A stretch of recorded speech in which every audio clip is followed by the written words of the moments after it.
it's a challenge to not get in that here we go again mode, or you got to do something to change it. And sometimes that's a hard thing to juggle, because trying too hard doesn't work too good up here. Buck Showalter talking a little bit about where the Orioles are right now, and joined now by Roch Kubatko from MASNsports.com School of Rock. Roch, let's talk a little bit about how do the Orioles straighten things out. I won't be trying too hard. So that won't be a problem now. I mean, it's got to start with the starting pitching, and I know that's not the only issue they got right now, but I mean, one quality start in the last 9 starts, a 12.60 ERA during that time. I'm sure you ask anybody on the staff, they're going to say, we've got to step it up. And of course, Chris Tillman getting the late start because of the shoulder issue. He missed a month of the season. He's trying to get back. I think there were some encouraging signs yesterday, but then Kevin Gausman. I mean, it's just been puzzling. You see flashes from him, and then it's another abbreviated outing. And too many base runners.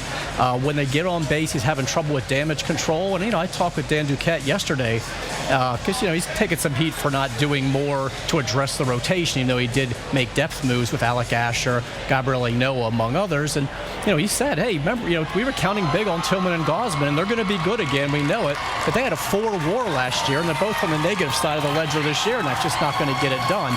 So it's going to have to happen in-house. Meanwhile, when they get close to the non-waiver trade deadline, they're certainly going to look for available starters to see what's out there if there's a potential match, which is always tough because what are you willing to give up? What do you have to give up from the farm system? But it's up to these guys to step up. And now the latest move is putting Ubaldo Jimenez back in the rotation for Sunday's game. Alec Asher going to the bullpen, but that's more of a bullpen move. That's more about needing Asher's versatility in that bullpen, a guy who doesn't need a lot of rest in between outings, a guy who's always saying that he's available, warms quickly, which is kind of the opposite of Jimenez. Jimenez needs more time to warm up, and if he pitches once and he's not available for days, it's almost like a starter schedule out of the bullpen, which is not going to work. So they're really flip-flopping and more about needing Asher in the bullpen than it is needing Jimenez in the rotation. Roch, what's the latest doing Zach Britton? This is good news. I mean, Zach's going to pitch Monday at Aberdeen. It's going to be a start. He's going to pitch the first inning, and there were some jokes about, you're going to rob some young kid of the opening day assignment, but Zach will work that first inning. They would give him ample time to warm, a full warm-up. And then, assuming that inning goes well, he'll head to Delmarva, make 2 appearances there. Then he'll go to Bowie. They'd like to get him in back-to-back outings.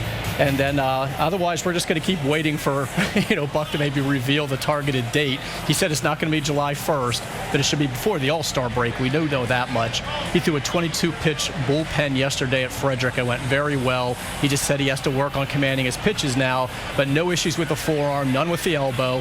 As you recall, when word first broke that he could be out 60 days, he was like, wait, I was never told that. Well, now he realizes, okay, the deliberate approach was the right approach. They have to make sure that this doesn't come back. They're still trying to figure out why it did, whether it was involving something with gripping the ball, if it was something that happened working out. So they've gone with this deliberate pace, and it's really paying off. So it won't be July 1st, but it should be before the break, if that helps at all. How about roster moves right now? We had a couple. I walked in the clubhouse today, and I saw Vidal Nuno sitting in his locker, and I used my reporter instincts, went out and tweeted, he's here, walked back in and saw Gabriel Noah's locker, and I'm like, okay, there's another move, went back out. So Jimmy Yacobonis was actually optioned last night after the game. He's got to work on his command. They like his arm, they like his stuff, the velocity on the fastball, just having trouble locating the plate. And Mike Wright went on that 10-day disabled list with right shoulder bursitis.